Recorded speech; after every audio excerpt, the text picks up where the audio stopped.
Forget how quickly life can be given and taken away. A local family is thankful tonight their son was given a second chance. The 2-year-old was found face down in a ditch with no heartbeat for nearly an hour.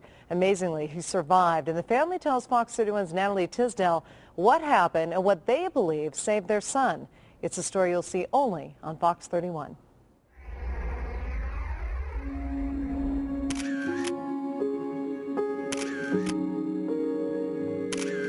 A summer vacation, one the Ottenson family always look forward to in Gunnison, Colorado.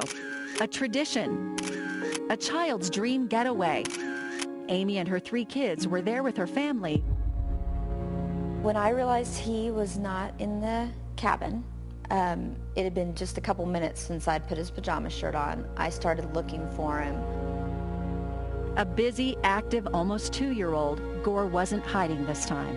Within 10 minutes, I'm hysterical because I know I can't find him. 25 minutes went by. I heard screaming coming from the back of the property, and it wasn't even, it was moaning almost, so I knew it was something terrible. And Gore was, just lifeless, cold, wet, he looked dead.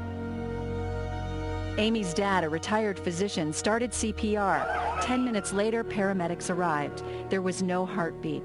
8 minutes to the hospital, still no heartbeat.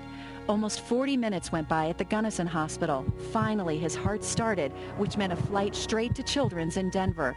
Amy called her husband back in Denver. That blindsided me like no other call I've ever had. So I immediately reached out to some friends at church to just plea and appeal for their prayers. Once in Denver, Gore was cold, his body temperature 87 degrees. Doctors decided to try something different, a technique that was still in clinical trials. They kept him cold, lowering Gore's body temperature even more for 2 full days. And he said, there's a less than 1% chance that if he wakes up, he'll have any brain function. They waited, they cried, they prepared to say goodbye, and they kept praying. And when his body was slowly warmed up, we had to wait a little over 3 hours to get any response out of him. And then almost what seemed like an eternity, but it was quick to us, he opened his eyes.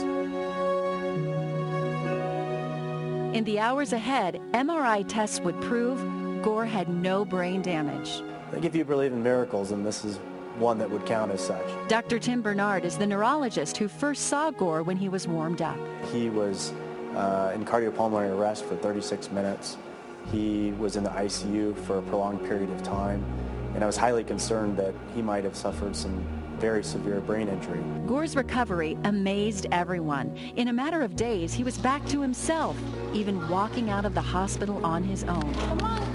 Go get your dinosaur. And now, 4 months after the worst ordeal in their lives, he is back to being a mischievous toddler. I'm going to chase you. I gotcha. But the medical question remains, was it the hypothermic treatment, the way they cooled his little body? The fact that you might be able to do something to enhance our ability to treat brain injury is amazing. Come on.